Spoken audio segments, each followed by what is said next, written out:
Encontré la traición de mi esposa en las manos de un hombre muerto, su propio padre, el único que tuvo el valor de decirme la verdad, y lo hizo desde el otro lado de la vida, con una carta doblada entre los dedos, en medio de su propio velatorio.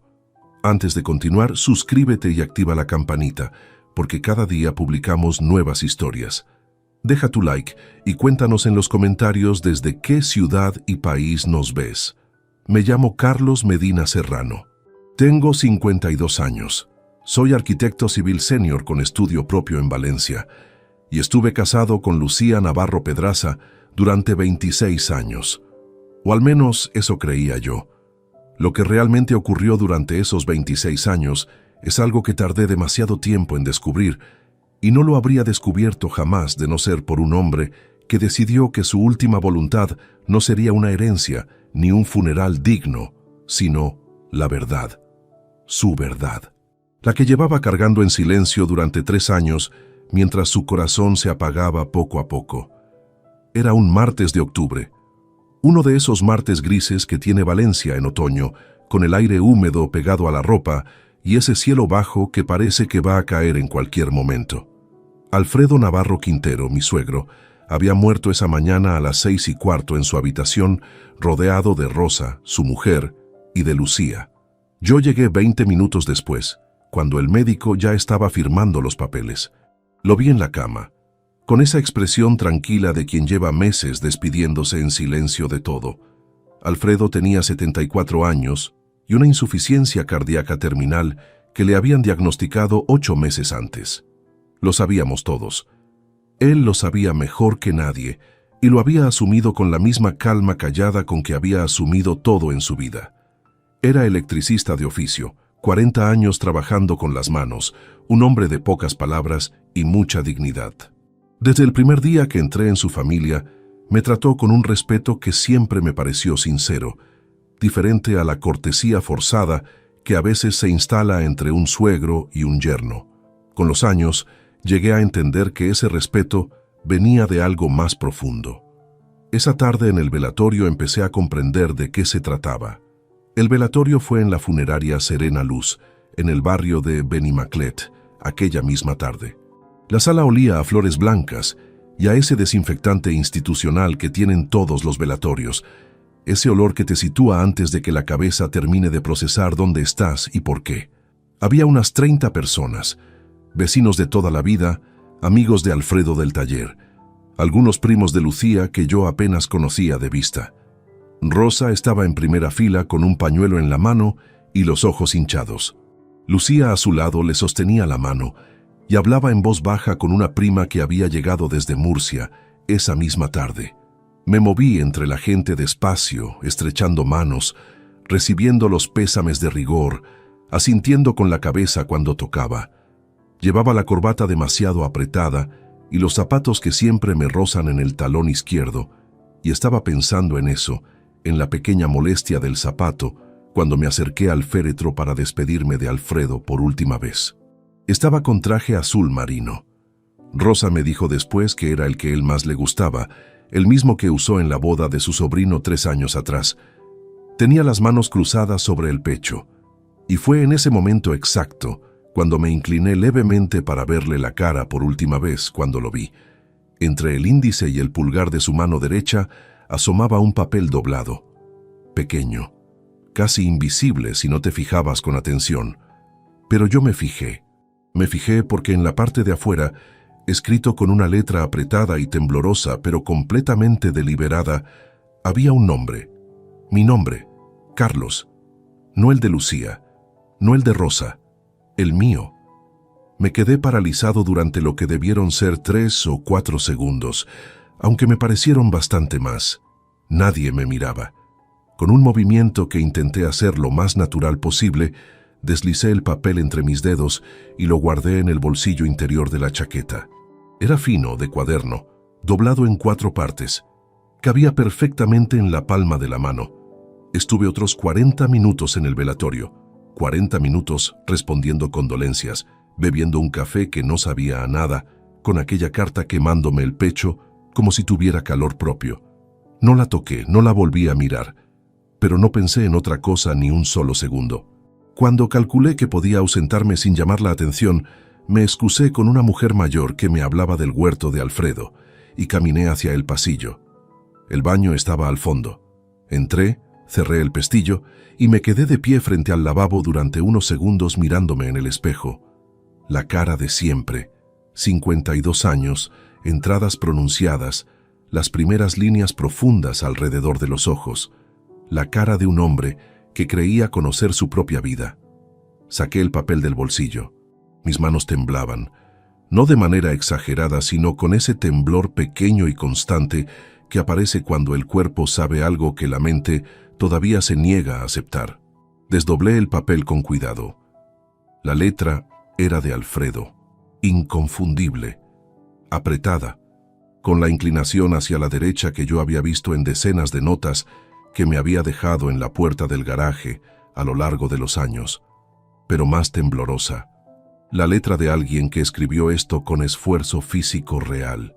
Decía lo siguiente: Carlos, si lees esto es porque ya no estoy. He pedido a Ernesto que se asegure de que llegue a tus manos. No pude decírtelo en persona. Lo intenté 2 veces y no fui capaz. Soy un cobarde. Pero no quería irme sin que lo supieras. Lucía te está engañando. Lleva 4 años con otro hombre. Lo descubrí yo mismo, por accidente, hace 3 años. No sé si hacer esto está bien o está mal. Solo sé que tú mereces saber la verdad. Perdóname, Carlos. Fuiste siempre mejor de lo que mi hija mereció. Alfredo. Leí el texto 3 veces. La primera sin entender del todo. La segunda, con un zumbido en los oídos que fue creciendo hasta ocuparlo todo. La tercera, ya no temblaban solo las manos. Doblé el papel con los mismos 4 dobleces, lo guardé en el bolsillo, abrí el grifo y me mojé la cara con agua fría. Me miré al espejo de nuevo, el mismo hombre de siempre. Pero algo había cambiado en esos 3 minutos de manera irreversible. Y los dos lo sabíamos, el hombre del espejo y yo. Salí del baño, volví a la sala y me senté junto a Lucía. Ella me miró con los ojos húmedos y apoyó la cabeza en mi hombro unos segundos.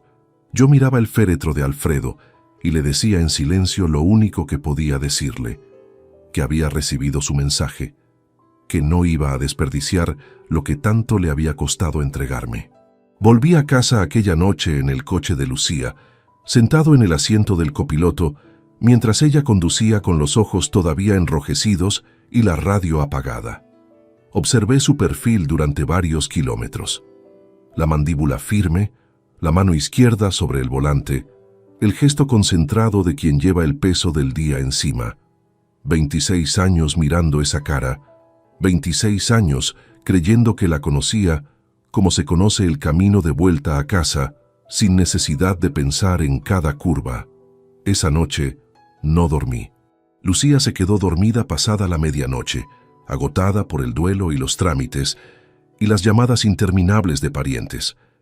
Yo me quedé tumbado con los ojos abiertos en el techo, con la carta doblada dentro del bolsillo de la chaqueta que había colgado en la silla del rincón. No necesitaba releerla.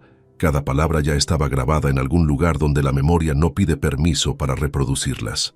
Y en ese silencio, con la respiración acompasada de Lucía a mi lado, me encontré haciendo algo que no había hecho en mucho tiempo: pensar en el principio, en cómo habíamos llegado hasta aquí. No desde el rencor, todavía no, sino desde esa necesidad extraña que tiene el cerebro de repasar los cimientos cuando sospecha que el edificio tiene grietas. Conocí a Lucía Navarro Pedraza en septiembre de 1997, en una exposición de arquitectura contemporánea en el Colegio de Arquitectos de Valencia. Yo tenía 23 años, acababa de terminar la carrera y trabajaba como delineante en un estudio pequeño de Ruzafa mientras preparaba el proyecto fin de carrera. Ella tenía 20, estudiaba Administración de Empresas en la Universidad Politécnica y había ido a la exposición porque una compañera la había arrastrado con la promesa de que habría vino gratis al final del acto. Me lo contó ella misma esa primera noche, con esa mezcla de honestidad desenfadada y ligera ironía que entonces me pareció encantadora.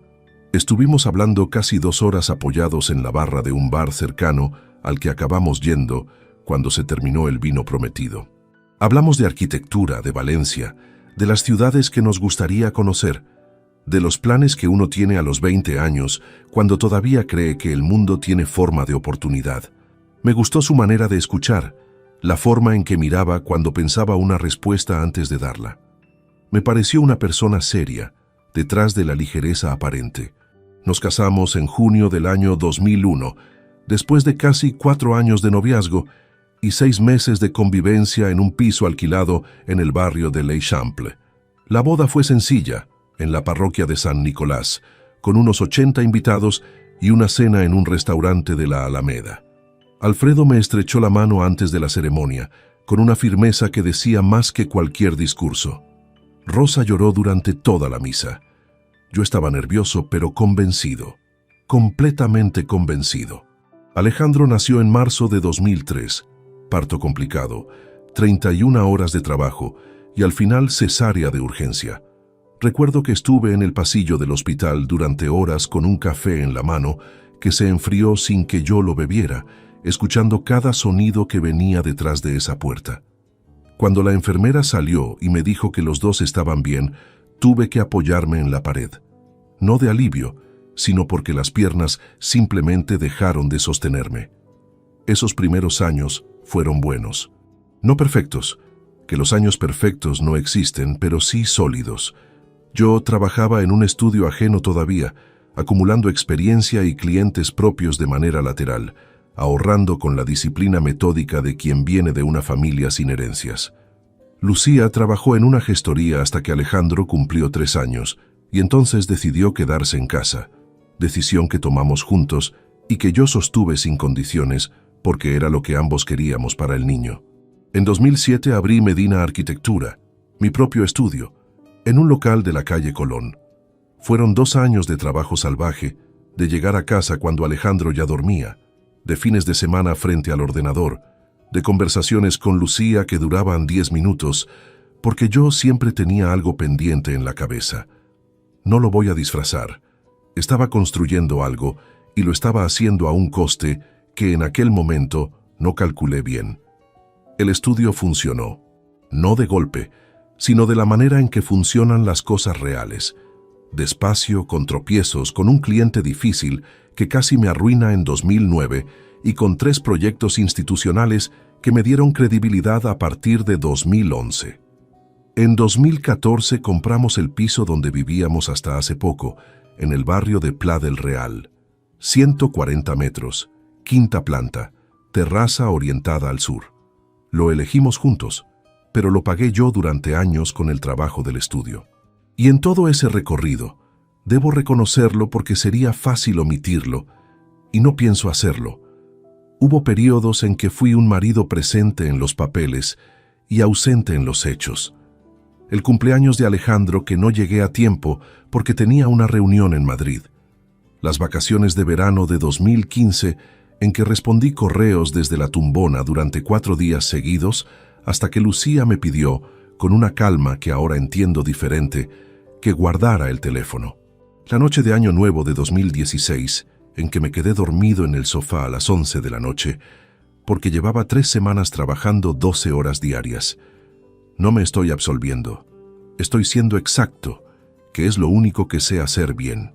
Lo que sí puedo decir es que nunca dejé de proveer, nunca dejé de estar cuando la situación fue seria, y nunca, en 26 años, le fui infiel. No porque fuera un santo, sino porque había tomado una decisión en junio de 2001 delante de 80 personas y de Alfredo Navarro, que me miró con esa firmeza callada suya, y esa decisión era la que era. Y mientras yo trabajaba y construía, y en ocasiones descuidaba lo que no debía descuidar, Lucía conocía a otro hombre en un curso de gestión empresarial. Eso fue hace 5 años, y 1 año después de conocerlo, empezó a acostarse con él. 4 años de engaño. 4 años en los que yo dormí en la misma cama, comí en la misma mesa, compartí los mismos silencios del domingo por la tarde con una mujer que había convertido nuestra vida en una escenografía. 4 años en que Alfredo lo supo, lo cargó solo. Intentó decírmelo 2 veces sin poder y finalmente decidió que si no podía hacerlo en vida, lo haría de la única manera que le quedaba. Tumbado en aquella cama oscura, con Lucía durmiendo a mi derecha y la carta en la silla del rincón, pensé en Alfredo, en la última vez que habíamos hablado solos, 3 semanas antes de que muriera, en el banco del parque de su barrio donde salía a sentarse cuando el tiempo lo permitía. Me habló del jardín, de un grifo que le goteaba, de un partido de fútbol.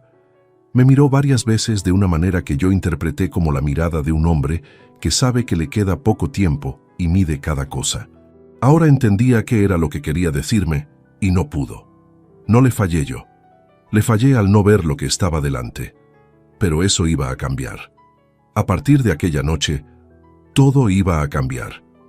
Los días siguientes al entierro de Alfredo transcurrieron con esa cadencia extraña del duelo ajeno, ese ritmo lento de visitas, llamadas y comidas que nadie tiene hambre de hacer, pero todos preparan porque el cuerpo necesita ocuparse de algo mientras la mente digiere lo indigerible. Yo me moví en ese espacio con la máscara bien puesta. Acompañé a Lucía a los trámites del registro civil. Estuve con Rosa 2 tardes seguidas en su casa de Benimaclet, mientras ella ordenaba las cosas de Alfredo, con esa mezcla de orden y dolor que tiene quien sabe que guardar es también una forma de despedirse. Respondí llamadas, firmé papeles, preparé café, y mientras hacía todo eso, por dentro, estaba haciendo otra cosa completamente distinta. Estaba revisando 26 años. No de manera romántica ni dramática. Lo hacía como lo haría un arquitecto ante un informe de daños estructurales, con metodología, con distancia técnica, buscando el punto exacto donde la fisura original se convirtió en grieta y la grieta en falla. Porque la carta de Alfredo no solo me había dado una verdad, me había dado también una lente nueva, y a través de esa lente, el pasado reciente tenía una forma completamente diferente a la que yo le había asignado. El primer recuerdo que me golpeó fue el del curso de gestión empresarial. Hacía 5 años, Lucía me dijo que quería retomar su actividad profesional. Alejandro ya tenía 16 años. El piso estaba pagado en más de la mitad, y ella sentía que necesitaba volver a tener proyección propia. Me pareció razonable, me pareció bien. Se inscribió en un programa de gestión para pymes que organizaba una consultora privada en el centro de Valencia. 4 meses, 2 tardes por semana y algunos sábados por la mañana. Lo que no calculé entonces fue que esos 4 meses se extendieron. Primero hubo un módulo adicional opcional al que ella decidió apuntarse. Después, un grupo de trabajo que se reunía de manera informal para desarrollar un proyecto conjunto.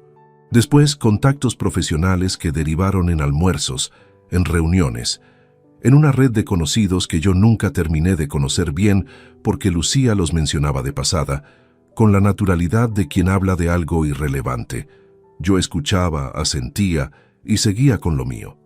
El estudio iba bien ese año, teníamos 2 proyectos de envergadura en paralelo y mi cabeza estaba donde siempre estaba cuando las cosas iban bien, en el trabajo. Víctor Salinas entró en esa historia en algún punto de aquellos 4 meses, y yo no presté ninguna atención. El segundo recuerdo llegó con más fuerza, de esos que duelen no por lo que significan, sino por lo evidentes que resultan a posteriori. Fue en febrero, hace 3 años, un sábado por la tarde. Lucía salió a hacer unos recados y tardó casi 4 horas. Cuando volvió traía 2 bolsas pequeñas de una tienda de ropa. Estaba de buen humor y olía diferente. No a perfume distinto, sino a la ausencia del perfume que normalmente usaba. Ese olor neutro de quien se ha duchado en otro lugar. Yo estaba en el estudio en casa revisando planos y lo percibí. Lo percibí con claridad y lo que hice fue archivarlo bajo una categoría que el cerebro tiene reservada para las cosas que no quiere procesar. Le di una explicación alternativa sin pedirle ninguna cuenta a la realidad. Pensé de manera literal que quizás se había probado perfumes en alguna tienda y se había lavado el suyo sin querer. Y seguí con los planos. El tercer recuerdo era más antiguo. Un viaje a Madrid, hace 2 años y medio, que en principio iba a durar 2 días y acabó durando 4. El motivo que me dio fue que una de las personas con las que se reunía había tenido un contratiempo y habían tenido que reorganizar las reuniones. Me lo comunicó por mensaje de texto. Yo respondí con un «de acuerdo, avísame cuando sepas la vuelta». Y no volví a pensar en ello hasta que llegó el jueves por la noche con una maleta que claramente contenía más ropa de la que había llevado el lunes. No le pregunté de dónde había sacado la ropa adicional. Tenía una cena con un cliente al día siguiente y estaba repasando mentalmente los puntos del proyecto. Así de sencillo, así de imperdonable. El cuarto recuerdo era el más cotidiano y por eso el más difícil de sostener en la memoria sin que quemara.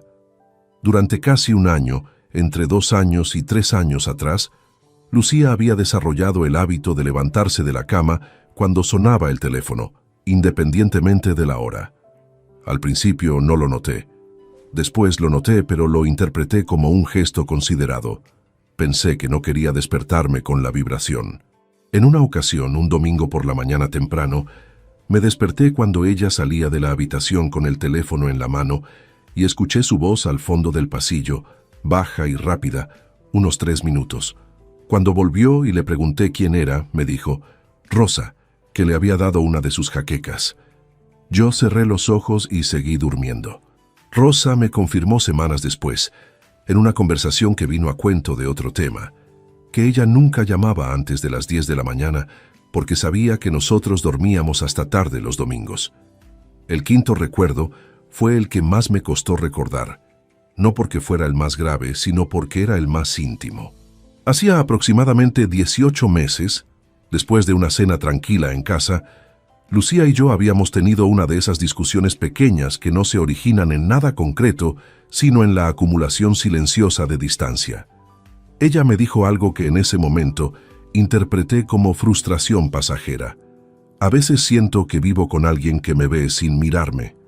Yo respondí con algo defensivo. Creo que hablé del trabajo, de todo lo que sostenía, de que el cansancio no era indiferencia. Nos fuimos a dormir sin resolver nada. Ahora, 4 días después del velatorio de Alfredo, esa frase tenía otra dimensión. Porque una mujer que lleva más de 2 años con otro hombre y le dice a su marido que se siente invisible, no está pidiendo más atención. Está construyendo una coartada emocional. Está redactando en voz alta la justificación que necesita para seguir haciendo lo que hace. Y yo se la había entregado sin saberlo. Me senté en el sillón de mi despacho en casa un miércoles por la tarde, con Lucía en el mercado y Alejandro en su propio apartamento, y estuve mirando la pared durante un tiempo que no me di. No lloraba. Todavía no. Había algo frío y ordenado instalándose en el lugar donde horas antes había solo confusión. Era rabia, sí, pero una rabia que no necesitaba explotar para existir. Era el tipo de rabia que se convierte en combustible cuando uno decide no malgastarla. Y en ese despacho, rodeado de los planos de 3 proyectos que yo había construido desde cero, con mi propio nombre, tomé una decisión que no tenía retorno. No iba a confrontar a Lucía con la carta de su padre. No todavía. Primero necesitaba saber exactamente con qué estaba lidiando. Necesitaba nombres, fechas, cifras, pruebas que no dependieran de la letra temblorosa de un hombre muerto. Necesitaba convertir lo que ahora era una verdad emocional en algo que pudiera sostenerse sobre una mesa. Abrí el cajón inferior del escritorio, saqué una libreta que usaba para apuntes de obra y escribí en la primera página en blanco 2 palabras. Solo 2. Ignacio Blanco, mi amigo de 20 años, abogado, el único hombre al que iba a contarle esto antes de moverme un solo centímetro en cualquier dirección. Llamé a Ignacio Blanco Teruel al día siguiente, un jueves por la mañana, desde el coche aparcado en el garaje del estudio con el motor apagado. No desde casa, no desde ningún lugar donde Lucía pudiera escuchar, ni siquiera de manera accidental, ni siquiera una sola palabra suelta que le diera la menor pista de lo que estaba ocurriendo dentro de mi cabeza. Ignacio y yo nos conocemos desde la facultad. Él estudió Derecho en la misma universidad donde yo estudié Arquitectura.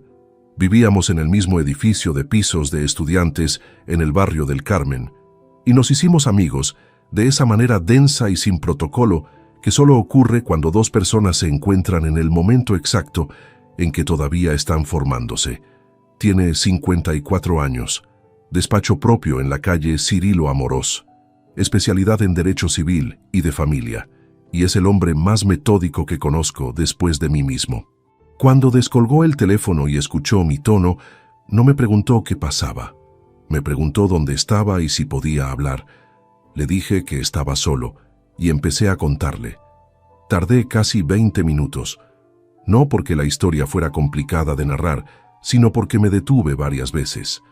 No de emoción, sino de precisión. Quería que Ignacio tuviera los hechos exactos, sin interpretación añadida, sin el ruido que pone el dolor encima de las cosas cuando uno habla desde dentro del golpe. Le conté el velatorio, la carta, las palabras exactas de Alfredo. Le conté los recuerdos de los últimos años que había estado revisando. Le conté que llevaba 4 días durmiendo al lado de Lucía sin haber dicho nada, sin haber cambiado un gesto, sin haber dado ninguna señal. Cuando terminé, Ignacio estuvo en silencio unos segundos. Después dijo: «Bien, lo primero que necesito es que no hagas nada todavía. Nada de nada. Ni una pregunta, ni un comentario, ni un cambio de actitud que ella pueda percibir. ¿Puedes hacer eso?». Le dije que sí, y era verdad. No sé si en otro momento de mi vida hubiera podido, pero en ese punto el estado en que me encontraba no era de impulsividad, sino de algo más parecido al entumecimiento funcional. Me movía, trabajaba, comía, dormía, respondía cuando me hablaban. Por dentro era como si alguien hubiera bajado el termostato varios grados y todo funcionara en un régimen de mínimos. Quedamos para vernos esa misma tarde, a las 6 en su despacho. El día se hizo largo de una manera que no tiene que ver con las horas, sino con la densidad de cada minuto. Estuve en el estudio hasta las 5, revisé unos planos de un proyecto de rehabilitación en el Cabanyal que teníamos en fase de ejecución.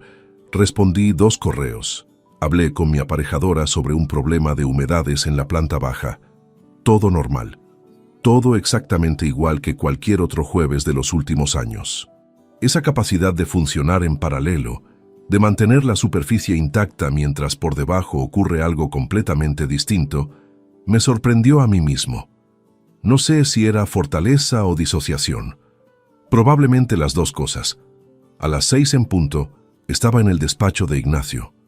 Su secretaria, Amparo, una mujer de unos 50 años, que lleva con él desde que abrió el bufete, me hizo pasar directamente. Ignacio estaba de pie junto a la ventana, con una taza de café en la mano y la americana colgada en el respaldo de la silla. Cuando entré, cerró la puerta con cuidado y señaló el sillón frente a su escritorio. No me preguntó cómo estaba. Me conoce demasiado bien para eso. «Cuéntame otra vez desde el principio», dijo, esta vez con más detalle en lo económico. «Cuentas conjuntas, propiedades, de qué vive ella, qué maneja». Estuvimos casi 2 horas. Ignacio tomaba notas en un bloc amarillo con una pluma estilográfica. Hacía preguntas cortas y concretas. Pedía que precisara fechas cuando yo era vago. Fue un ejercicio extraño, casi clínico, como si estuviéramos hablando de un caso ajeno. Y en cierto modo eso ayudó, porque cuando el dolor no tiene espacio para expandirse, resulta más manejable. Al final Ignacio cerró el bloc, dejó la pluma encima y me miró. «La carta de Alfredo es un punto de partida moral, no legal», dijo. «Es decir, te da a ti la certeza de lo que ocurre, pero ante un juez no tiene el peso suficiente para sustentar un proceso por infidelidad con desvío patrimonial. Necesitamos pruebas propias, documentadas, obtenidas con método». Le pregunté qué proponía. «Un investigador privado, uno bueno. Yo tengo uno con quien he trabajado en 3 casos de familia en los últimos 2 años. Se llama Marcos Delgado Ruiz, 48 años, ex inspector de policía, serio y discreto. No es barato, pero hace las cosas bien y con criterio legal, que es lo que importa aquí. Lo que obtenga tiene que poder presentarse». Anoté el nombre en el móvil. Después pregunté algo que llevaba 2 días rondándome. ¿Cuánto tiempo iba a durar todo esto? Ignacio recostó la silla levemente hacia atrás. «Si la situación es lo que describes, y yo creo que lo es, Marcos necesitará entre 2 y 4 semanas para tener algo sólido. Después analizamos lo que haya y decidimos cómo proceder. El divorcio por causa de infidelidad comprobada sumado a desvío de fondos conyugales si lo hay, te coloca en una posición muy favorable en cuanto al reparto patrimonial, pero hay que hacerlo con orden. Salí del despacho a las 8:45 con una dirección, un nombre y la instrucción de contactar a Marcos Delgado al día siguiente por la mañana. El aire de la calle era fresco, ya había oscurecido, y la gente pasaba en los dos sentidos con esa prisa del final del día laboral que tiene Valencia entre semana.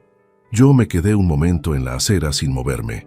No sentía alivio exactamente, sentía algo diferente, más parecido a la solidez que da tener un plan concreto frente a una amenaza que hasta entonces solo había tenido la forma del shock. Había algo que hacer, y mientras hubiera algo que hacer, podía contenerme. Llegué a casa a las 9:20. Lucía estaba en la cocina terminando de cenar. Me preguntó cómo había ido el día, y yo respondí que bien, que había tenido reunión larga con un cliente. Ella asintió, me ofreció que había pasta en el fuego, y volvió a mirar el teléfono que tenía apoyado en el borde de la encimera. Me serví la pasta, me senté a la mesa y comí en silencio mientras escuchaba el sonido del extractor de la cocina y el murmullo lejano del televisor en la habitación de al lado. Esa noche sí dormí. Pocas horas, pero dormí. Y justo antes de perder la conciencia, en ese territorio vago entre el pensamiento y el sueño, me vino a la mente la cara de Alfredo en el caixón, con las manos cruzadas y el papel entre los dedos.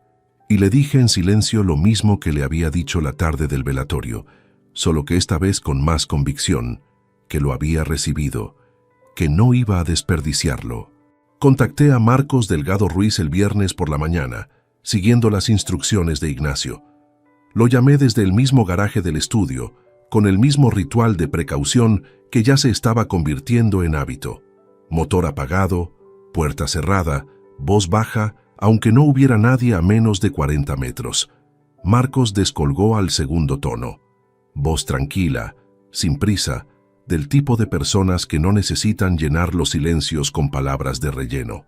Le dije que me había dado su contacto Ignacio Blanco, que tenía un asunto de carácter familiar que requería discreción absoluta y documentación rigurosa.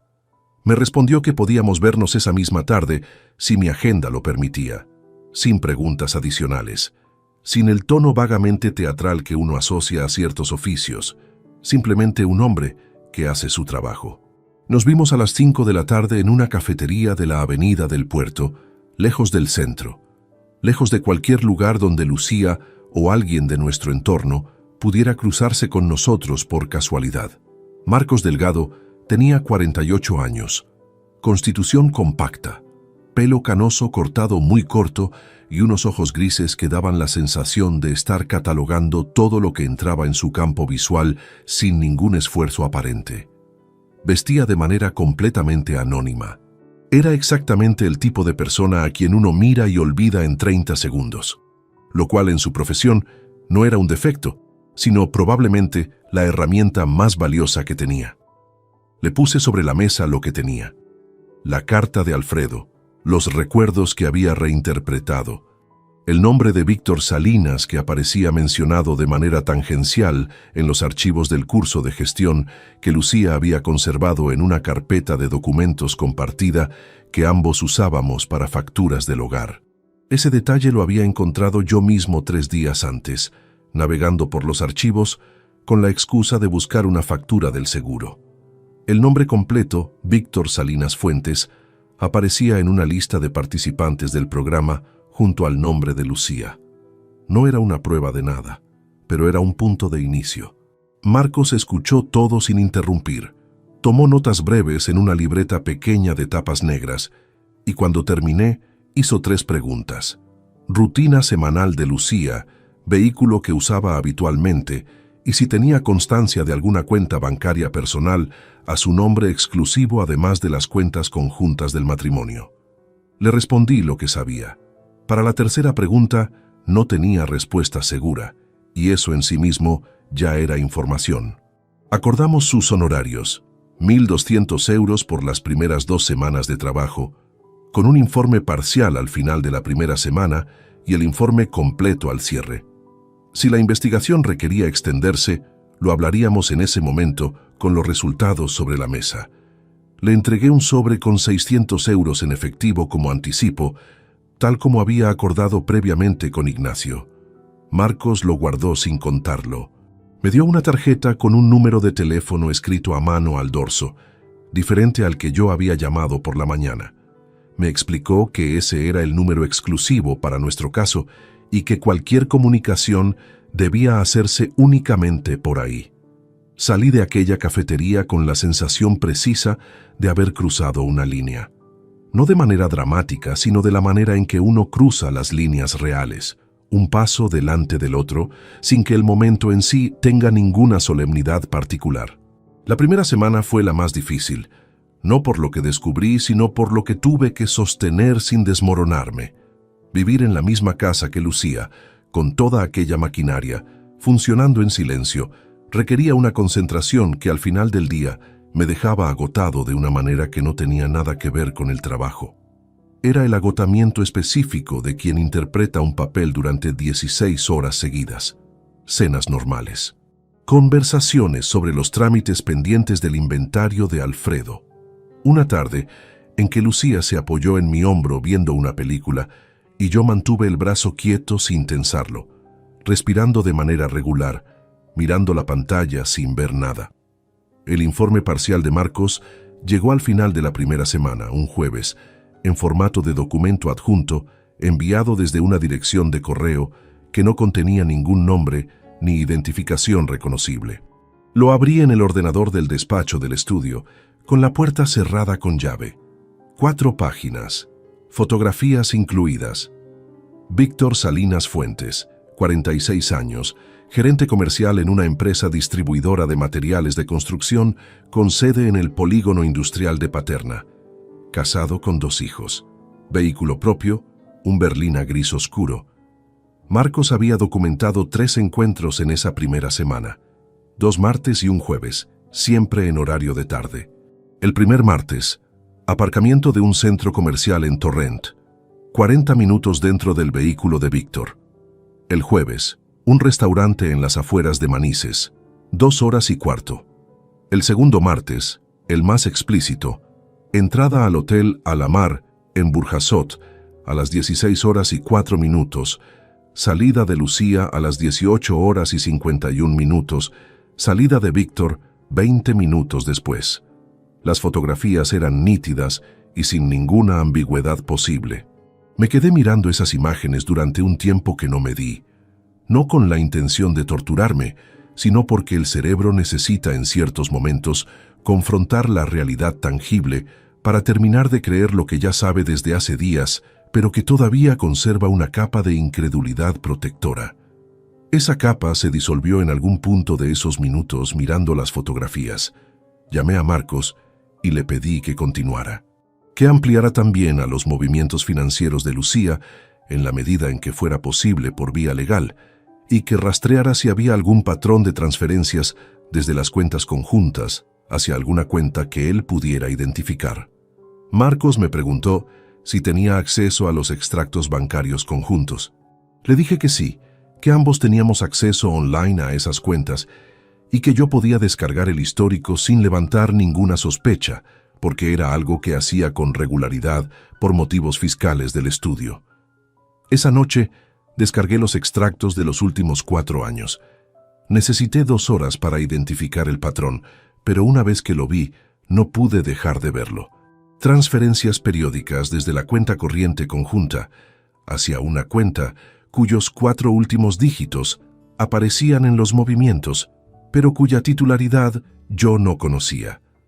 Cantidades variables, nunca superiores a 800 euros en una sola operación, espaciadas de manera irregular para no formar una serie demasiado visible.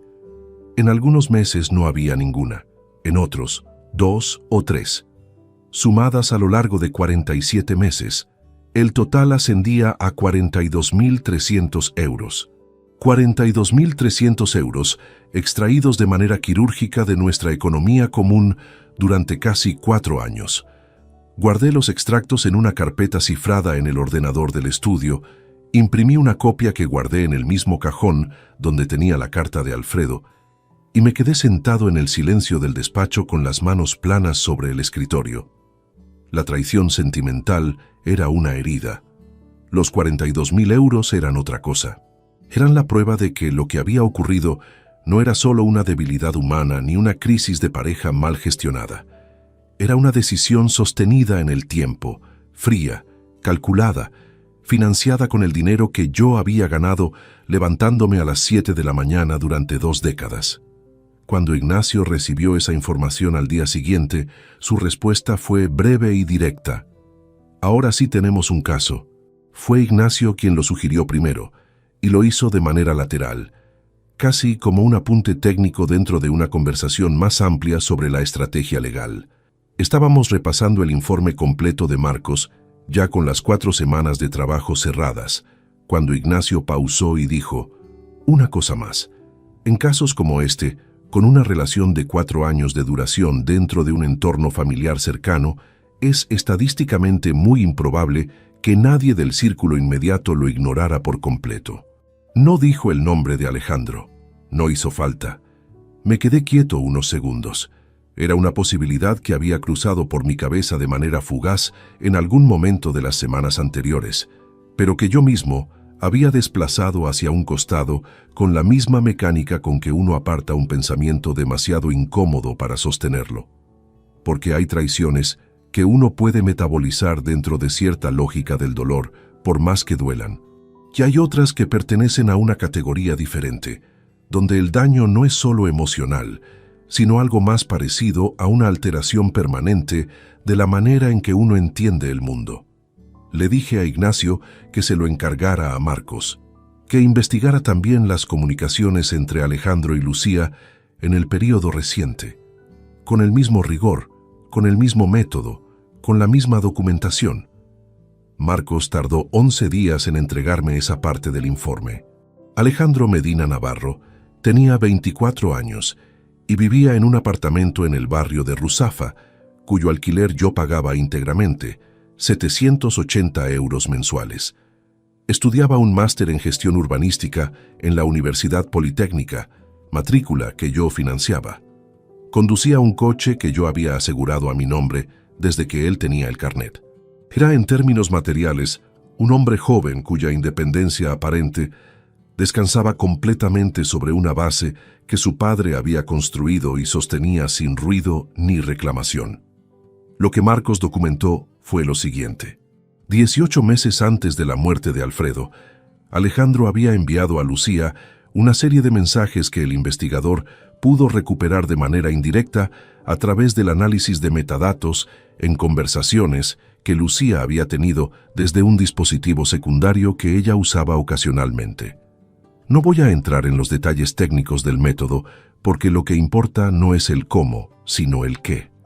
Los mensajes de Alejandro a su madre eran directos. En el primero le preguntaba, sin rodeos, si era verdad lo que había visto. El informe de Marcos no especificaba qué había visto exactamente, pero el contexto de los mensajes siguientes lo dejaba suficientemente claro. En el segundo mensaje, enviado 2 días después, le decía que necesitaba que ella le explicara qué estaba pasando.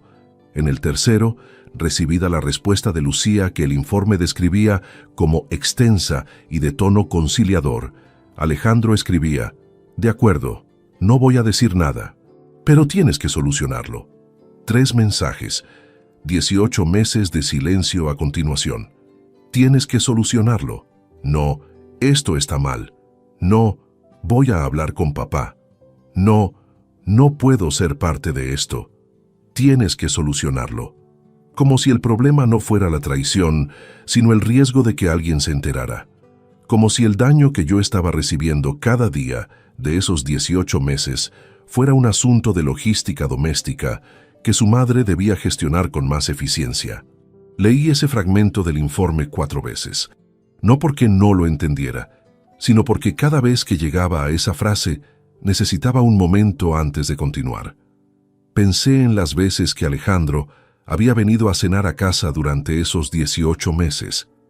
3, 4 veces al año, con la irregularidad propia de los hijos adultos que tienen su propia vida y aparecen en la mesa familiar de manera esporádica. Pensé en cómo me había mirado en esas cenas. Si había algo diferente en su manera de mirarme que yo hubiera podido percibir y no percibí, no encontré nada concreto. Era la misma distancia afectuosa, pero un poco vaga de siempre. La de un joven de 20 y tantos años que quiere a sus padres, pero vive en otro universo y eso le parece lo más natural del mundo. Ahora esa distancia tenía otra explicación. No me miraba igual porque sabía algo que yo no sabía. Y había elegido saberlo y callarlo durante 1 año y medio, mientras yo compartía mesa, casa y vida con una mujer que le era infiel con la complicidad tácita de su propio hijo. Llamé a Ignacio esa tarde, no para pedirle consejo, sino porque necesitaba decírselo a alguien en voz alta para que dejara de girar solo dentro de mi cabeza. Ignacio escuchó. Cuando terminé dijo, ¿cómo estás? Era la primera vez en semanas que me hacía esa pregunta. Le respondí con honestidad, estoy bien, estoy frío, y eso me preocupa un poco más que si estuviera roto. Hubo un silencio breve. Lo frío en estos casos es una respuesta adaptativa, dijo Ignacio. El problema es cuando se congela del todo. ¿Puedes seguir adelante con el plan? Le dije que sí, y lo decía en serio. Pero aquella noche, después de cenar, cuando Lucía estaba en el dormitorio y yo me quedé solo en el salón con las luces bajas y el sonido apagado del televisor, sí ocurrió algo. No fue un derrumbe ni nada que se le pareciera. Fue más pequeño y más hondo que eso. Fue el momento en que entendí con exactitud lo que había perdido.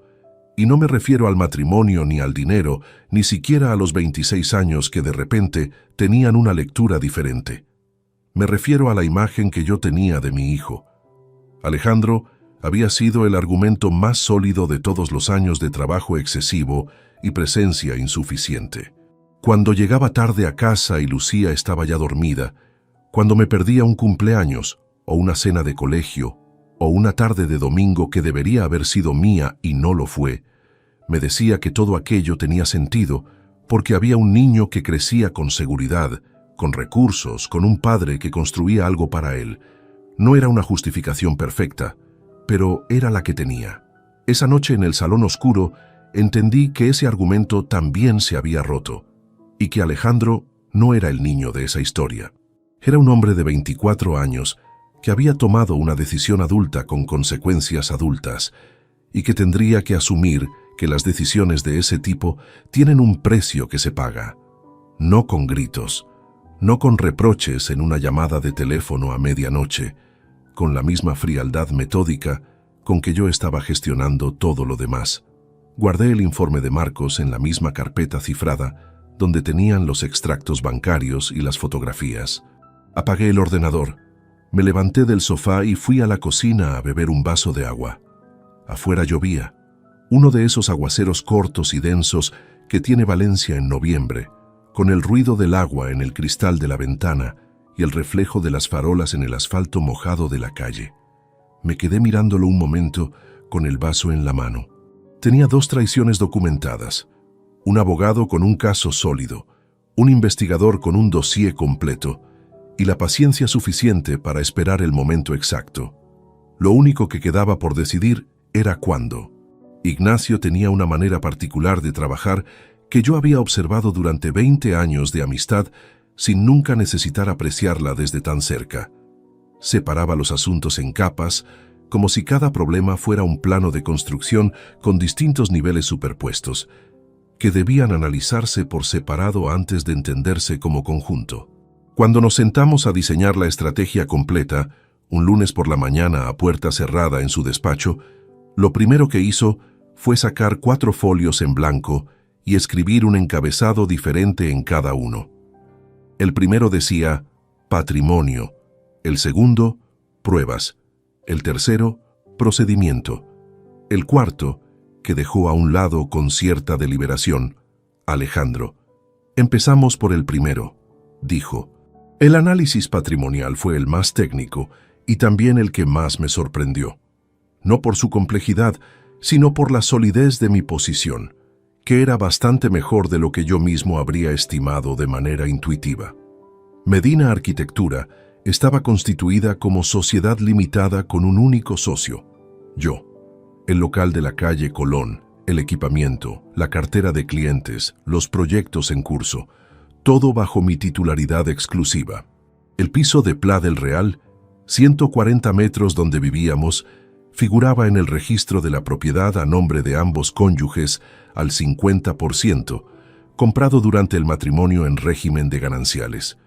Un apartamento en Gandía, que habíamos adquirido hace 9 años como segunda residencia, mismo régimen.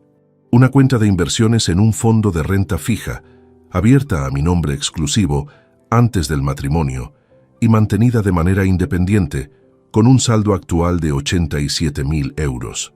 Ignacio explicó que en un divorcio contencioso, con causa acreditada de infidelidad y desvío patrimonial documentado, la balanza se inclinaba de manera significativa hacia quien podía demostrar tanto la causa como el daño económico. Los 42.300 euros extraídos de la cuenta conjunta constituían malversación de fondos conyugales, figura que en el procedimiento de liquidación de gananciales podía reclamarse con intereses.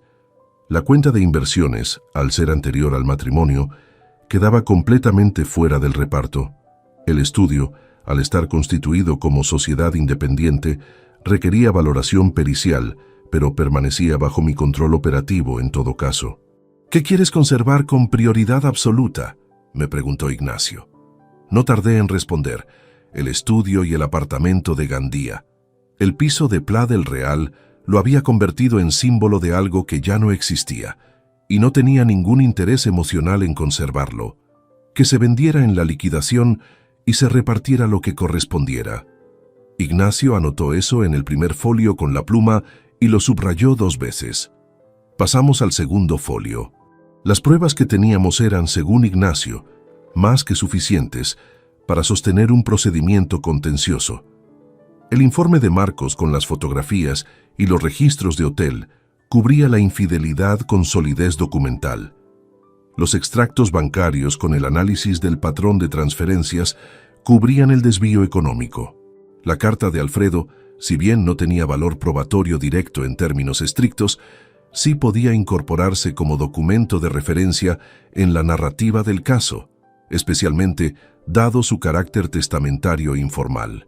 Los jueces son personas, dijo Ignacio con su tono seco habitual, y una carta escrita por un padre moribundo tiene un peso moral que ninguna defensa puede ignorar completamente. El tercer folio era el del procedimiento. Y aquí fue donde Ignacio introdujo el elemento de temporización que lo cambiaba todo. El inventario de Alfredo, dijo. ¿En qué punto está? Le expliqué lo que sabía. El proceso de inventario notarial había comenzado. Rosa era la heredera principal y Lucía tenía una participación proporcional como hija. El procedimiento estaba estimado para cerrarse en unas 6 semanas más, dependiendo de los activos que hubiera que valorar. Ignacio asintió despacio. Ese es el momento. Cuando el inventario se cierre y Lucía reciba su parte de la herencia, cualquier bien que herede pasará a ser patrimonio postmatrimonial suyo si el divorcio ya está iniciado, pero formará parte de la liquidación si el matrimonio sigue vigente en ese momento. Lo que significa que si presentamos la demanda de divorcio antes del cierre del inventario, los bienes hereditarios de Lucía quedan dentro de la masa patrimonial a repartir. Era elegante, no en el sentido frívolo del término, sino en el sentido técnico, el mismo en que un buen proyecto de arquitectura es elegante porque resuelve el problema con la menor cantidad de recursos y la mayor precisión posible. Usaba el propio calendario del duelo de Lucía como palanca legal. 6 semanas de margen, durante las cuales ella estaría centrada en los trámites de la herencia de su padre, tranquila y sin sospecha alguna, mientras nosotros preparábamos cada pieza del procedimiento con toda la calma del mundo. Ignacio redactaría la demanda durante esas semanas. Marcos haría una última ronda de documentación para cerrar el informe con las fechas más recientes. Yo mantendría la normalidad doméstica durante ese periodo con la misma disciplina que había mantenido hasta ahora. Quedaba el cuarto folio. Ignacio lo acercó hacia el centro del escritorio con la punta de la pluma. El encabezado seguía siendo el mismo: Alejandro. Esto es tuyo, dijo. No es materia legal. Es una decisión personal que yo no voy a influenciar. Solo te digo lo que hay sobre la mesa para que lo consideres con información completa. Lo que había sobre la mesa era lo siguiente. Alejandro no era parte del procedimiento de divorcio. No había cometido ningún delito. Lo que había hecho tenía un nombre más antiguo y más difícil de gestionar que cualquier figura jurídica. Había elegido el silencio cuando el silencio le costaba poco a él y mucho a mí. Eso no era procesable en ningún tribunal, pero tenía consecuencias en el único ámbito donde yo tenía autoridad real. El alquiler de su apartamento, 780 euros mensuales. La matrícula del máster, 4.200 euros al año. El seguro del vehículo, 940 euros anuales. Todo a cargo mío. Todo sin contrato formal. Todo sostenido por la confianza de que ese dinero iba hacia alguien que me correspondía con lealtad básica. Esa confianza tenía ahora una fisura documental de 18 meses de antigüedad y 3 mensajes de texto de anchura. No tomé la decisión en ese despacho, me la llevé conmigo, la cargué durante días como se carga algo que pesa, pero que uno sabe que tendrá que depositar en algún momento. La fui sosteniendo mientras organizaba los últimos detalles con Ignacio, mientras Marcos cerraba su trabajo, mientras las semanas pasaban con esa cadencia doble de superficie tranquila y fondo en movimiento constante. La decisión llegó sola una noche, sin dramatismo, mientras revisaba los últimos extractos de la cuenta corriente y vi el cargo del alquiler de Ruzafa salir de manera automática el día 1 del mes. 780 euros hacia el apartamento de un hombre que sabía lo que sabía y había elegido no decírmelo. Lo anoté en la libreta donde llevaba el seguimiento del plan, no con rabia, con la misma letra clara y sin adornos con que uno anota cualquier decisión técnica que ya está tomada y solo falta ejecutar. Las 6 semanas pasaron. El inventario de Alfredo se cerró un jueves de finales de diciembre. Lucía llegó a casa esa tarde con los papeles firmados y una expresión de alivio mezclado con tristeza, esa mezcla específica del duelo que ya empieza a cerrarse. Me dijo que todo había salido bien, que Rosa estaba tranquila, que el notario había sido muy atento. Yo le serví una copa de vino, brindamos por Alfredo, y al día siguiente, a las 9 de la mañana, Ignacio presentó la demanda de divorcio. La demanda fue presentada un viernes por la mañana. Lucía lo supo el lunes siguiente, cuando un notificador judicial llamó al timbre del piso a las 10:15 y le entregó el sobre con su nombre. Yo estaba en el estudio cuando sonó mi teléfono. Era ella. Descolgué. ¿Qué es esto, Carlos? Su voz no era la que yo esperaba. No había confusión ni colapso. Había una tensión controlada, casi metálica, la de alguien que recibe un golpe y en lugar de acusarlo, lo convierte inmediatamente en postura defensiva. Le dije que era exactamente lo que parecía, que hablaríamos esa tarde en casa, que no iba a tener esa conversación por teléfono. Colgué sin darle tiempo a responder. Aquí debo detenerme un momento, porque la parte que voy a contar ahora no ocurrió ese lunes, sino 3 semanas antes, durante los últimos días de la espera. Y la he guardado para este punto, porque es la que mejor explica en qué estado llegué al confronto final. Era un sábado por la mañana de mediados de diciembre, unos 10 días antes de que cerrara el inventario. Lucía había salido a visitar a Rosa, como hacía con cierta regularidad desde la muerte de Alfredo. Yo estaba en el despacho de casa, el cuarto pequeño que usaba para trabajo doméstico, revisando unos documentos del estudio que necesitaba para una reunión del lunes. Sobre el escritorio tenía varias carpetas de proyectos, y entre ellas, sin ocultarla porque no había motivo aparente para hacerlo, una carpeta azul de cartón que contenía algunas hojas de cálculo de honorarios y una copia impresa del análisis patrimonial que Ignacio me había preparado como documento de trabajo interno. No era el dossier de Marcos, no eran los extractos con el patrón de transferencias.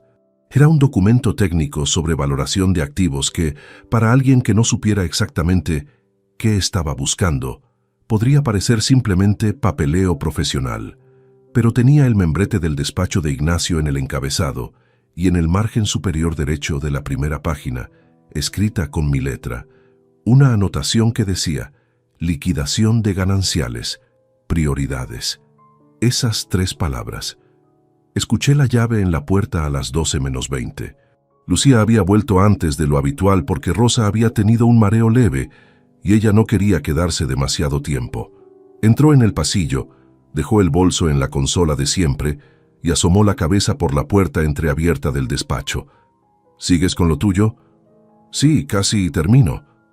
Ella entró, se apoyó en el marco con los brazos cruzados y miró la mesa un momento con esa distracción vaga de quien mira sin ver. Entonces, sus ojos se detuvieron en la carpeta azul. No sé si vio las palabras del margen. No sé si el membrete del despacho de Ignacio le dijo algo.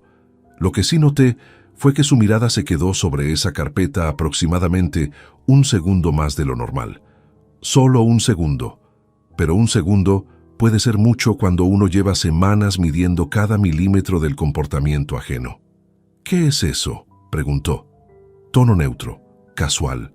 No aparté la vista de la pantalla del ordenador. Documentación de un cliente. Herencia complicada, varias propiedades.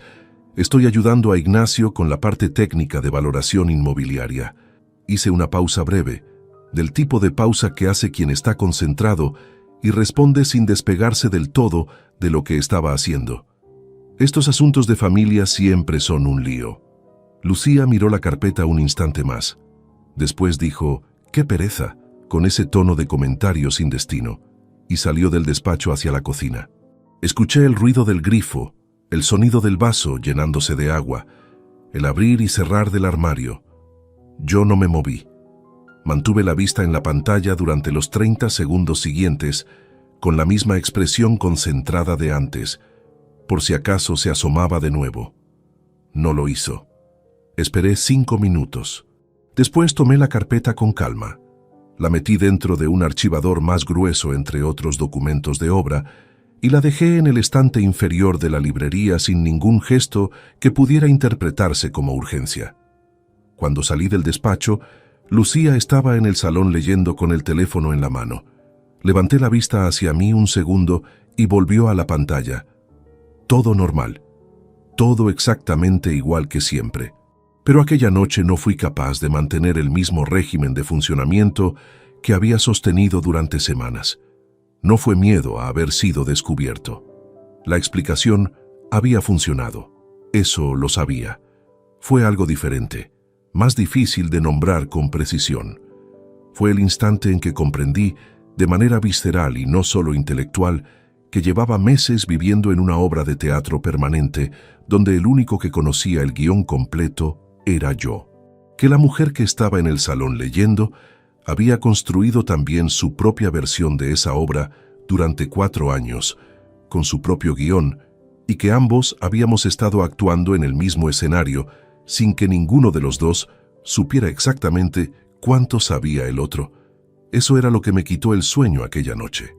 No la logística del plan ni el riesgo de un error, sino la imagen de los dos, cada uno en su papel, cada uno con su versión habitando el mismo espacio con la misma distancia que separa 2 personas que comparten techo, pero hace tiempo dejaron de compartir nada real.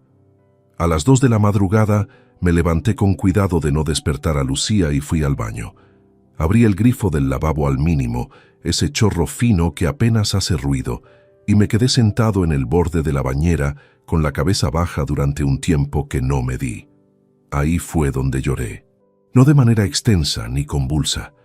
Fueron lágrimas lentas y silenciosas, del tipo que no buscan salida, sino que simplemente ocurren cuando el cuerpo decide que ya es suficiente tiempo aguantando. Lloré por los 26 años que habían sido reales, que lo habían sido aunque ahora resultara difícil separarlos de los que no lo fueron. Lloré por Alfredo, que cargó aquello solo durante 3 años, con el corazón literalmente fallando. Lloré por la versión de mí mismo que había llegado a ese velatorio sin saber nada, con los zapatos que rozaban en el talón y la corbata demasiado apretada, y que en 3 minutos, en un baño de funeraria, había dejado de ser el hombre que era para convertirse en este otro que ahora estaba aquí, en otro baño, con el grifo abierto para que nadie escuchara. Fueron quizás 8 o 10 minutos. Después me levanté, Me mojé la cara, me miré en el espejo el tiempo suficiente para verificar que no quedaba ningún rastro visible y volví a la cama. Lucía dormía con la respiración regular de siempre. Yo me tumbé boca arriba y cerré los ojos.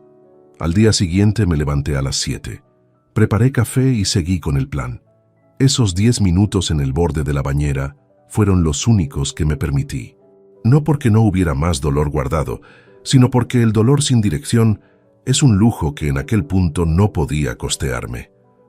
Lo que sí me llevé de esa noche fue algo inesperado, una especie de ligereza, como si esos minutos hubieran liberado suficiente presión para que el resto pudiera seguir funcionando con más precisión todavía. 3 semanas después, Lucía recibió el sobre del notificador judicial, y yo estaba en el estudio, con el teléfono en la mano, escuchando su voz metálica al otro lado de la línea, perfectamente tranquilo. Llegué al piso de Pla del Real a las 7 de la tarde con Ignacio a mi lado. Habíamos quedado en el garaje del estudio a las 6:30 y habíamos ido juntos en su coche, sin apenas hablar durante el trayecto. No había nada que necesitara decirse en ese momento. Cada cosa que debía decirse iba a decirse dentro de unos minutos, en el orden correcto y con las pruebas sobre la mesa. Lucía estaba en el salón cuando entramos. Se había sentado en el sofá con una postura deliberadamente compuesta, la espalda recta, las manos juntas sobre las rodillas, como alguien que lleva horas preparando la escena de una conversación que sabe que va a ser difícil. Cuando vio entrar a Ignacio detrás de mí, algo cambió en su cara. No fue sorpresa exactamente. Fue el reconocimiento de que las dimensiones de lo que estaba ocurriendo eran diferentes a lo que ella había calculado. «¿Para qué está él aquí?», dijo. «Como testigo», respondí, y me senté en el sillón frente a ella. Ignacio se quedó de pie junto a la librería, a un costado con una carpeta bajo el brazo, y la expresión neutral de quien está ahí en calidad profesional y no personal. No inicié la conversación con acusaciones, tampoco con preguntas. Empecé por el principio, que es siempre el lugar más sólido desde donde construir cualquier cosa. Saqué la carta de Alfredo del bolsillo interior de la chaqueta. La misma carta, doblada en los mismos 4 dobleces de siempre, con el papel ya levemente gastado por los bordes después de meses de ser guardada y sacada y releída. La puse sobre la mesa baja del salón, desplegada, con la letra de Alfredo visible desde donde Lucía estaba sentada. Ella la miró. Reconoció la letra de su padre en el acto. Eso fue inmediato. Lo que tardó unos segundos más fue leer el contenido desde la distancia. Cuando sus ojos llegaron al final del texto, levantó la vista hacia mí. «Eso no prueba nada», dijo, la voz controlada todavía, pero con una vibración nueva en las vocales. Mi padre estaba enfermo. Tomaba medicación fuerte. No estaba bien. No respondí a eso. Asentí levemente, como quien registra una afirmación sin debatirla, y saqué el segundo documento. El informe de Marcos Delgado tenía 32 páginas. No las puse todas sobre la mesa. Seleccioné 6, las 3 que contenían fotografías y las 3 que detallaban fechas, lugares y duraciones de los encuentros documentados. Las coloqué una por una, despacio, con el mismo ritmo metódico con que uno coloca las piezas de un plano de construcción sobre la mesa de una reunión técnica. Lucía miró las fotografías. El color le abandonó la cara de manera visible, ese proceso rápido e involuntario que el cuerpo ejecuta sin consultar a la voluntad. Sus manos, que hasta ese momento habían estado quietas sobre las rodillas, se separaron y se aferraron cada una al borde del cojín del sofá. «Puedo explicar», empezó. «No hace falta», la interrumpí, sin brusquedad, con la misma calma con que habría dicho que no hacía falta añadir sal a la comida porque ya tenía suficiente. «Hay más». Los extractos bancarios fueron el tercer bloque.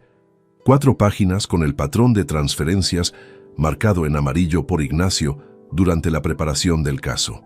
42.300 euros en 47 meses, salidos de la cuenta conjunta hacia una cuenta cuya titularidad yo ahora conocía perfectamente porque Marcos la había identificado en la segunda semana de trabajo. Una cuenta corriente a nombre exclusivo de Lucía en una entidad diferente a la que usábamos juntos, abierta hacía 4 años y 3 meses. Lucía no intentó explicar los extractos. Miraba las páginas sin hablar, con esa inmovilidad de quien ha llegado a un punto donde el movimiento ya no sirve de nada. Hubo un silencio de aproximadamente 20 segundos. Uno de esos silencios que tienen peso y temperatura propios. Entonces Lucía levantó la cabeza y me miró con una expresión que no era ninguna de las que yo había anticipado. No era rabia, ni súplica, ni derrumbe. Era algo más parecido al agotamiento. Como si el esfuerzo de mantener todo aquello en pie durante 4 años hubiera terminado en ese preciso momento y el cuerpo simplemente acusara el cese. «¿Cuánto tiempo llevas sabiendo?», preguntó. «Desde el velatorio de tu padre». Cerró los ojos brevemente. Cuando los abrió tenían una humedad que ella no intentó disimular, pero tampoco dejó caer. «¿Entonces todos estos meses?» «Sí». Otro silencio. Después algo cambió en su postura. Un endurecimiento leve en la mandíbula, y la rabia que había estado contenida encontró finalmente un canal de salida. «Así que montaste todo esto, todo este teatro, meses viviendo conmigo como si nada mientras tú llevabas 4 años haciendo exactamente lo mismo», dije, todavía sin elevar la voz. «La diferencia es que yo preparaba una respuesta legal y tú preparabas la siguiente mentira». Eso la detuvo. Ignacio se movió por primera vez desde que habíamos entrado. Dio 2 pasos hacia la mesa y depositó la carpeta que llevaba bajo el brazo. Dentro estaban los papeles de divorcio ya formalizados, con todos los documentos adjuntos como prueba. Los sacó con calma y los colocó junto al resto. Fue en ese momento cuando le puse el cuarto y último bloque sobre la mesa. Las 3 páginas del informe de Marcos correspondientes a las comunicaciones entre Lucía y Alejandro. El fragmento con los mensajes del chico marcado con un recuadro. Lucía lo vio antes de que yo dijera nada, lo reconoció, y por primera vez en toda la conversación perdió el control de la compostura de manera completa. Se llevó una mano a la boca y sus ojos se llenaron de lágrimas reales, de esas que no son performance, sino reflejo directo de algo que duele de verdad. «Eso no fue culpa suya», dijo con la voz rota. «Él no tenía nada que ver. Yo le pedí que...». «Lo sé exactamente lo que le pediste», la interrumpí. «Y lo que él decidió. Eso es un asunto entre él y yo, no entre él y este procedimiento. No aparece en ninguno de los documentos legales». Eso era cierto. Ignacio había sido muy claro al respecto. La situación de Alejandro no tenía cabida jurídica en el divorcio. Era un asunto que yo gestionaría por mi cuenta, en mi propio tiempo, sin mezclar los planos. Lucía lloró durante unos minutos, no de manera aparatosa, sino con esa contención de quien llora porque ya no puede no hacerlo, pero no quiere dar más de lo que tiene que dar. Yo la dejé. No me moví, no dije nada, no hice ningún gesto de consuelo, pero tampoco de indiferencia. La dejé simplemente estar ahí con lo que le tocaba estar. Cuando se calmó, señalé los papeles de divorcio. «Ignacio te explicará los pasos y los plazos. Tienes derecho a contratar tu propia representación legal, lo cual te recomiendo hacer cuanto antes. El procedimiento está iniciado con causa de infidelidad acreditada y desvío patrimonial documentado. La posición en la que estás no es negociable en sus puntos fundamentales, pero hay márgenes en los detalles que tus abogados y los míos podrán trabajar si decides no complicar el proceso». Me levanté. Recogí la carta de Alfredo de la mesa. Solo eso. El resto de los documentos se quedaron donde estaban para que Ignacio los repasara con ella. Eran las 8:42 cuando salí del piso de Pla del Real. El ascensor tardó más de lo habitual y esperé en el rellano con los ojos fijos en el indicador de planta, sin pensar en nada concreto. Cuando llegué a la calle, el aire era frío y olía a tierra húmeda. Ese olor específico de Valencia en invierno cuando ha llovido por la mañana y el frío de la noche lo concentra en las aceras. Caminé 3 manzanas sin dirección particular. Después me detuve en un banco de una plaza pequeña que había entre 2 edificios y me senté. El teléfono sonó 40 minutos después. Era Rosa. Descolgué sin saber qué esperar. La voz de mi suegra al otro lado era la de alguien que ha estado llorando antes de marcar el número y ha intentado recomponerse sin conseguirlo del todo. «Carlos», dijo, y en esa sola palabra había todo: la vergüenza, el dolor, la deuda, el peso de haber sospechado sin actuar. «Rosa». Alfredo lo sabía desde que estaba en el hospital la primera vez. Me lo dijo 3 días antes de morir. Me dijo que te había escrito. Hizo una pausa. Yo no supe qué hacer. No supe. Y lo siento. Lo siento de verdad. Le dije que lo sabía. Que entendía que hay cosas que uno no sabe cómo manejar y que el peso de eso era suyo, no mío. Que no había nada entre ella y yo que necesitara resolverse, porque ella no me había hecho ningún daño. Hubo un silencio largo. Después Rosa dijo con una voz muy baja: «Eras mejor de lo que ella mereció». Alfredo lo decía siempre. No respondí a eso. Le deseé buenas noches con calma y colgué. Me quedé en ese banco un rato más con el teléfono en la mano y el frío de la noche instalándose poco a poco en la tela del abrigo. Las farolas de la plaza proyectaban círculos amarillos sobre el adoquín mojado. Había un gato debajo del banco de enfrente, inmóvil, mirándome con esa indiferencia absoluta que tienen los gatos ante todo lo que no les concierne directamente. Le devolví la mirada un momento. Después guardé el teléfono en el bolsillo, junto a la carta de Alfredo, y me levanté. El procedimiento de divorcio duró 4 meses y 17 días. No fue rápido, pero tampoco fue la guerra de desgaste que algunos divorcios contenciosos se convierten cuando ambas partes deciden quemar todo lo que no pueden llevarse. Lucía contrató a una abogada, Verónica Puentes Galán, una mujer de unos 45 años, con reputación sólida en derecho de familia en Valencia, que revisó el expediente completo y le dio a su clienta el mismo consejo que cualquier profesional honesto le habría dado en esa situación: que la posición documental de la parte contraria era demasiado sólida para sostener una disputa prolongada sin que el coste final fuera mayor que cualquier beneficio posible. Lucía aceptó ese consejo, no de inmediato, sino después de 3 semanas en que su abogada y la de Ignacio intercambiaron escritos y la realidad del expediente fue haciéndose progresivamente más difícil de ignorar. El desvío de los 42.300 euros estaba documentado con una precisión que no dejaba margen para interpretaciones alternativas. Las fotografías y registros del informe de Marcos eran inequívocos, y la carta de Alfredo, aunque Ignacio la había incorporado al expediente como documento complementario y no como prueba principal, tenía ese peso moral que él mismo había anticipado. Ningún juez que la leyera podía fingir que no existía. La liquidación de gananciales se resolvió en los términos que Ignacio había trazado en aquellos 4 folios blancos meses atrás.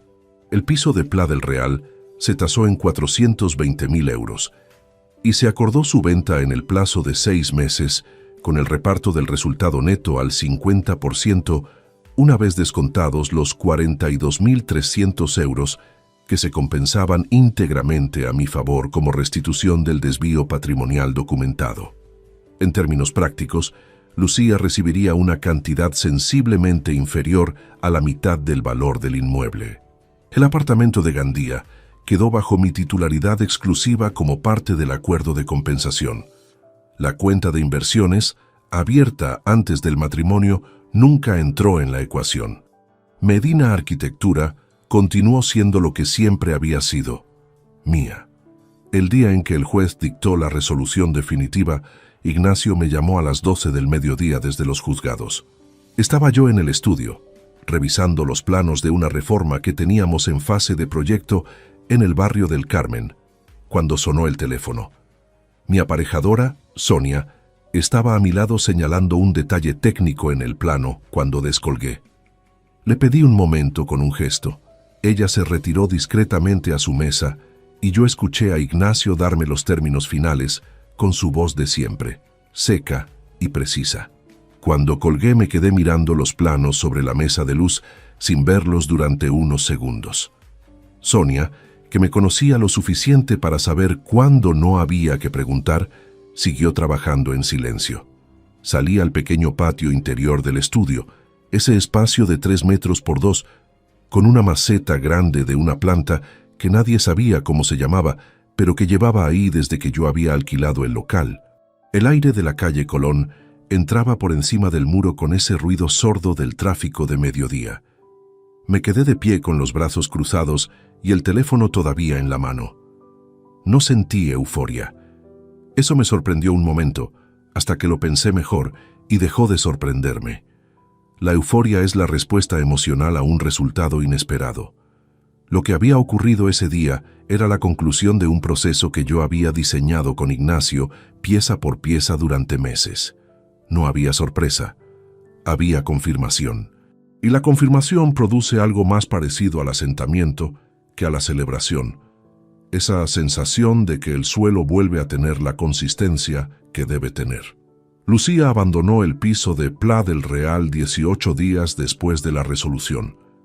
Yo ya no vivía allí desde hacía 6 semanas, desde que había alquilado un apartamento en el barrio de Ruzafa, a 2 calles del estudio, mientras se tramitaba la venta del inmueble.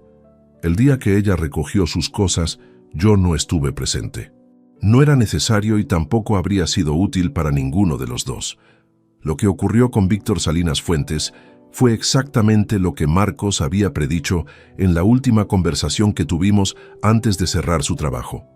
Que en cuanto la situación dejara de ser clandestina, el peso real de lo que había construido con Lucía durante 4 años se haría evidente en toda su fragilidad. Un affair sostenido durante años por la adrenalina del secreto y la comodidad de no tener que gestionar ninguna de las responsabilidades de una vida real tiene un aspecto muy diferente cuando el secreto desaparece y lo que queda es una mujer sin el sostén económico que tenía antes, en medio de un proceso legal, con su propia vida desorganizada. Víctor Salinas no llamó a Lucía en ningún momento después de que el procedimiento se hiciera público. No hubo declaración de amor tardía ni gesto de solidaridad. Sencillamente dejó de aparecer. Ignacio me dijo, con la economía verbal que lo caracterizaba, que eso era lo más habitual, que las relaciones construidas sobre la comodidad ajena raramente sobreviven al momento en que esa comodidad se agota. El círculo social del matrimonio se fragmentó de la manera en que esas cosas se fragmentan siempre, sin drama declarado, pero con una reordenación silenciosa de quién se sentaba con quién. 2 parejas con las que habíamos compartido cenas durante años mantuvieron el contacto conmigo. El resto derivó de manera natural hacia una u otra orilla, sin que nadie lo organizara explícitamente. Esas pérdidas colaterales son las que menos se anticipan y las que resultan más difíciles de metabolizar. No porque sean injustas, sino porque representan el inventario de todo lo que fue compartido y ya no puede serlo. Rosa me llamó 3 veces durante esos meses. Conversaciones breves, cordiales, sin que ninguno de los dos empujara hacia terrenos que todavía no tenían la temperatura adecuada para pisarlos. En la tercera llamada, me preguntó si podía pasar a verme en el apartamento nuevo. Le dije que sí. Vino un sábado por la tarde con un recipiente de arroz con leche que había preparado ella misma, la misma receta de siempre, la que hacía para las reuniones de familia. Se sentó en la cocina del apartamento pequeño de Ruzafa y estuvimos hablando casi 2 horas de Alfredo, de sus años como electricista, de la primera vez que habían ido juntos a la costa en un coche que se averiaba en cada viaje. No hablamos de Lucía ni del procedimiento. No hizo falta. Cuando se fue, me quedé con el recipiente vacío en las manos y un silencio en el apartamento que no era incómodo, sino simplemente el silencio de un espacio que todavía está aprendiendo a ser habitado. El inventario de Alfredo ya estaba cerrado cuando el divorcio se resolvió, pero la parte de la herencia que correspondía a Lucía quedó afectada por el procedimiento de manera parcial, en los términos que Ignacio había previsto. No fue un golpe definitivo, pero sí redujo significativamente el margen con el que ella había contado para reordenar su situación económica. Las cuentas cuadraban de una manera que tenía más que ver con la planificación que con la suerte. El piso de Pla del Real se vendió 3 meses y medio después de la resolución judicial, a 417.000 euros. Una vez aplicadas las compensaciones y los costes del proceso, la liquidación final dejó en mi cuenta una cifra que me permitía mantener el apartamento de Gandía sin hipoteca y reforzar la cuenta de inversiones hasta los 140.000 euros. Fue Ignacio quien me lo comunicó con los números exactos, por teléfono, una tarde de martes. Lo escuché, anoté las cifras en la libreta de tapas negras que había usado durante todo ese proceso y le di las gracias. «¿Cómo estás?», me preguntó. La misma pregunta de siempre, la que él reservaba para los momentos en que la respuesta importaba de verdad. Le dije la verdad, que estaba bien. No de manera forzada ni performativa, sino genuinamente bien, con todos los matices que tiene ese adjetivo cuando uno lo dice habiendo pasado por lo que había pasado. Que había noches en que el apartamento de Ruzafa era demasiado silencioso, y otras en que ese silencio era exactamente lo que necesitaba, que el estudio funcionaba y los proyectos avanzaban y que había redescubierto el hábito de salir a caminar por las mañanas antes de llegar al trabajo, algo que no había hecho en años. Ignacio escuchó todo eso y después dijo, con una sequedad afectuosa, que era su manera particular de expresar lo que otros expresarían de manera más elaborada. «Bien, eso es bien. Colgamos». Fui a la ventana del estudio y miré la calle Colón con sus árboles todavía sin hoja de ese invierno que ya empezaba a ceder. La maceta del patio interior seguía ahí, con su planta innombrable más verde que nunca. Quedaba un último asunto pendiente. El único que yo había decidido gestionar a mi propio tiempo, sin prisa, sin apoyo externo, con la misma frialdad metódica que había caracterizado todo lo demás. Pero con una diferencia. Este no era un asunto de papeles, ni de documentos, ni de cifras. Era un asunto de un hombre y su hijo. Alejandro me llamó por primera vez 2 semanas después de que la demanda de divorcio fuera notificada a su madre. No respondí. Me dejó un mensaje de voz de 3 minutos donde decía que quería hablar, que entendía que yo estuviera enfadado, que las cosas no eran tan simples como parecían. Escuché el mensaje una vez, lo guardé y seguí con lo que estaba haciendo.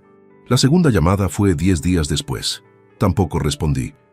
La tercera vez no llamó. Apareció directamente en el estudio un martes por la mañana, a las 11:15, sin avisar. Amparo, la secretaria de Ignacio, no trabajaba conmigo, pero Sonia, mi aparejadora, le hizo pasar al despacho interior porque era mi hijo y porque no sabía lo que había ocurrido entre nosotros. Eso era razonable. Yo no le había explicado nada a nadie del estudio. Alejandro entró con esa manera de moverse que tenía desde adolescente, los hombros ligeramente encogidos, las manos en los bolsillos del pantalón, una postura que en otro tiempo yo habría interpretado como timidez y que ahora reconocía como lo que siempre había sido. La postura de alguien que negocia su presencia en un espacio antes de decidir cuánto de sí mismo está dispuesto a poner encima de la mesa. Tenía ojeras. Había adelgazado un poco. Me miró desde la puerta con una expresión que mezclaba el arrepentimiento con algo que no era exactamente miedo, pero se le parecía bastante. «Papá», señalé la silla frente al escritorio. Se sentó. Yo cerré la carpeta que tenía abierta y la dejé a un lado. Le di el tiempo suficiente para que empezara él, porque me parecía lo mínimo que podía hacer, escucharle antes de hablar. Tardó unos segundos en encontrar el inicio. Después, habló durante casi 10 minutos. Me dijo que lo había pasado muy mal desde que su madre le contó que el divorcio estaba en marcha, que no había sabido cómo manejar lo que había descubierto 18 meses antes, que tenía miedo de destruir la familia si lo decía, y miedo de destruir algo dentro de él si no lo decía, que había tomado la decisión equivocada y lo sabía, que me pedía que lo entendiese. Escuché todo sin interrumpirle. Cuando terminó, el despacho se quedó en silencio durante unos segundos. Le respondí con calma, sin elevar la voz, sin el temblor que a veces tienen las conversaciones donde el dolor no ha terminado de asentarse. Le dije que lo había escuchado, que entendía que a los 23 años, cuando su madre le puso delante de esa situación, no tenía los recursos emocionales para gestionarla de la manera correcta, que eso lo comprendía sin ningún problema. Lo que no podía comprenderlo de la misma manera era lo que había ocurrido durante los 18 meses siguientes. Porque la primera semana de silencio podía explicarse por el shock. El segundo mes podía explicarse por la confusión, pero 18 meses no se explican por falta de recursos. Se explican por una elección sostenida en el tiempo, revisada y renovada cada día, mientras yo dormía en la misma cama que una mujer que le era infiel, y él lo sabía. Alejandro abrió la boca para decir algo. Levanté una mano levemente, sin brusquedad, y esperó. Le dije que no iba a gritarle, ni a insultarle, ni a hacer de esa conversación algo que ninguno de los dos pudiera recordar con peor sensación de la necesaria, que tampoco iba a pretender que lo que había ocurrido no había ocurrido, ni a fingir que podíamos retomar el punto donde habíamos dejado las cosas, como si los 18 meses intermedios no tuvieran peso. Que a partir de ese mes, el cargo automático del alquiler de su apartamento en Ruzafa, 780 euros mensuales, quedaría cancelado. Que la matrícula del segundo año de su máster, 4.200 euros, no sería abonada por mí. Que el seguro del vehículo a mi nombre, 940 euros anuales, se daría de baja en la fecha de renovación, que era en 6 semanas. Alejandro me miraba con los ojos muy abiertos, no de indignación, sino con la expresión de quien escucha algo que en algún lugar de su cabeza ya sabía que iba a ocurrir, pero que hasta ese momento había conseguido mantener como posibilidad abstracta. Le aclaré que esas 3 cosas no eran un castigo diseñado para hacerle daño. Eran la consecuencia natural de algo muy simple. Yo había sostenido su independencia durante años sobre la base de una confianza que él había tenido la oportunidad de honrar y había elegido no hacerlo. Esa confianza no se reconstruye con una conversación de 10 minutos en un despacho. Puede que se reconstruya con el tiempo, puede que no. Pero mientras tanto, la base material de esa independencia no podía seguir siendo la misma como si nada hubiera cambiado, porque sí había cambiado. Profundamente. Añadí una última cosa, que no le estaba cerrando la puerta. Que si en algún momento futuro quería tener una relación conmigo que fuera honesta y que no dependiera de lo que cada uno necesitara del otro, esa puerta existía. Pero que él tendría que llamarla con algo real, no con arrepentimiento de circunstancia. Alejandro no respondió de inmediato. Tenía los codos apoyados en las rodillas y miraba el suelo del despacho. Cuando levantó la vista, sus ojos estaban húmedos, pero no lloró. Asintió una vez despacio, con la misma lentitud de quien asiente ante algo que duele pero no puede rebatir. Se levantó. En la puerta se detuvo un momento sin volverse del todo. Dijo: «Lo siento, papá», con una voz diferente a la del inicio de la conversación, sin la negociación implícita de antes. Solo eso. No respondí. Dejé que se fuera. Me quedé en el despacho con el silencio del estudio a mi alrededor y el ruido amortiguado de la calle Colón entrando por la ventana entreabierta. Sonia pasó por delante de la puerta y me miró un segundo. Le devolví una expresión neutra y ella continuó hacia su mesa. Aquella tarde, al cerrar el estudio, tomé el coche y conduje hasta el cementerio de Benimaclet. No lo había planeado esa mañana. Fue una decisión que se tomó sola en algún momento entre el final de la conversación con Alejandro y el momento de coger las llaves del coche, sin que yo la formulara explícitamente. La tumba de Alfredo estaba en una hilera de la zona central, bajo un ciprés joven que todavía no daba sombra suficiente para el espacio que ocupaba, pero que con los años lo haría.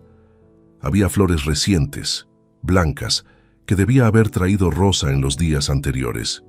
La lápida tenía el nombre grabado con la misma letra seria y sin adornos que había tenido en vida todo lo que era de Alfredo. Me quedé de pie frente a ella durante varios minutos, con las manos en los bolsillos del abrigo, y el frío de la tarde de enero instalado en los hombros. No recé, porque no era algo que hiciera. Tampoco hablé en voz alta, que eso me habría parecido teatral para el tipo de relación que él y yo habíamos tenido. Simplemente estuve ahí. Pensé en él en el banco del parque de su barrio, 3 semanas antes de morir, con la mirada de alguien que quiere decir algo y no encuentra el camino. Pensé en la carta doblada en 4, en la letra apretada y temblorosa, en las últimas líneas. Pensé en Ernesto Calleja, su amigo de toda la vida, cumpliendo en silencio el último encargo que le había hecho, colocando ese papel entre los dedos de un hombre ya vestido de azul marino para una última salida.